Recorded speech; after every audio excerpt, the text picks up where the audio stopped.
We're finally back. Yeah, we are back, or at least I am back. Obviously, it's been a very long time, and I think, at least some of you are probably questioning where I have been for the last 2 to 2.5 months. I don't really think there's much explaining about it. It at least has been nothing personal. If you think that there's nothing really wrong going on, I think for me, I think it really comes down to making a video, or at least trying to make a video about something that I wanted to talk to, or talk about. Either not being satisfied with the recording, so starting over in like a few days, or just like waiting way too long before it actually it's not really good to talk about it anymore, and then like make a video about a new topic and then rinse and repeat. So yeah, there's not really an excuse for this, but I also don't really have the feeling I should say sorry to you guys. Like, obviously it wasn't good that I was gone for that long, but on the other hand, we're finally back. We can finally actually, talk about something, and talk about something interesting. Probably not when this video comes out, but on the day of the recording, which is March 19th, we only have a few weeks left until the end of the Sword and Shield era is there, or at least the beginning of the Scarlet and Violet era, which I wanted to at least, talk about a few things regarding that topic, because I was really thinking about it. Like, obviously, the ending of the Sun and Moon era, like going into the Sword and Shield era, was really strong, with obviously, having the tag team sets, the 4 tag team sets in 2019. And I was really asking myself, is this the best ending to an era, or at least the best start of a new era we've ever had in Pokemon? Like, obviously, if you compare 2022 as an entire year, I genuinely do not believe that it has been better than 2019 in terms of like art and like how many top cards of a set we've had. But I'm really questioning, like, I genuinely believe we're at peak Pokemon. Like, if you're questioning yourself, like, how many good art cards are there on average in a set?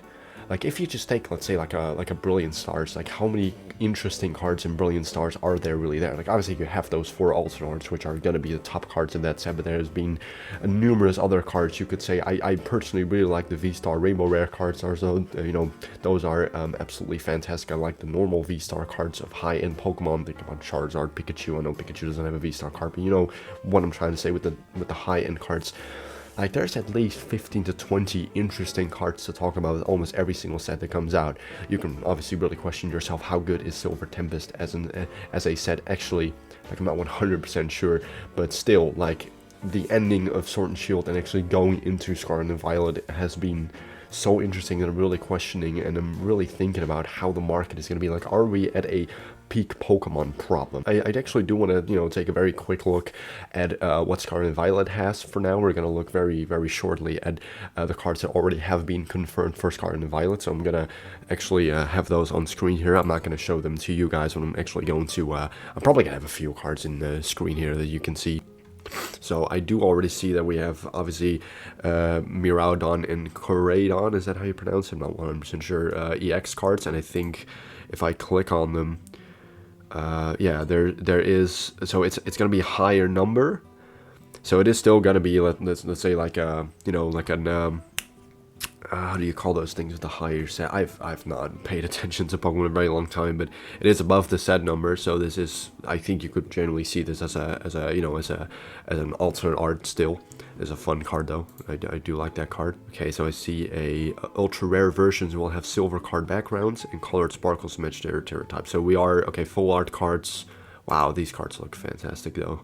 Like, this Arcanine is really interesting. Like, if you just look at this set, like, this is probably the most interesting, like, factors. Like, Ampharos, I think Ampharos is mentioned here because Ampharos hasn't had a, card since maybe like this 2015 card here. But if you just look at the general set, like, this format for this, like, full art EX, I think I can call them those, this full art EX, they are above the set number. So if you just look at that, I genuinely would believe that Scarlet and Violet base set could be as good as like an Evolving Skies is, and I do feel like I think it's going to be very interesting for what the market has to offer for this one. I do not believe that 2023 is going to be the year we're going to have some sort of like a market overhaul, that things are going to go up like it did in 2020. But if there is something that's going to change, and that's going to be very interesting, the second year for almost every single era, maybe except for like Sun and Moon, the best year for the market has been the second year. This could potentially mean that just because we're so high up, this could potentially mean that we are going to have a very crazy luxurious position in the market. Like, how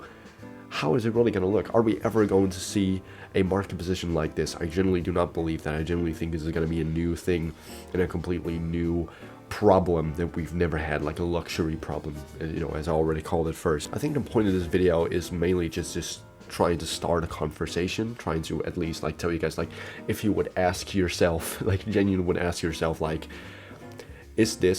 are we going to be at the point where Pokemon cards are at their absolute peak? Is there going to be a set where it's pretty much impossible to make a better set after that? Like, obviously you could have asked yourself that with like, let's say, Evolving Skies, which obviously had 18 alternate arts, had a, you know, fantastic range of, you know, other, like, you know, full art cards, and I could really go on with Evolving Skies, but Crown Zenith, like, has to undeniably be the better set, right? Like, obviously it has more cards, it's also a specialty set, which means that if you buy it, you know, let's say an ETB, you get more cards. I think it's easier to get Crown Zenith cards.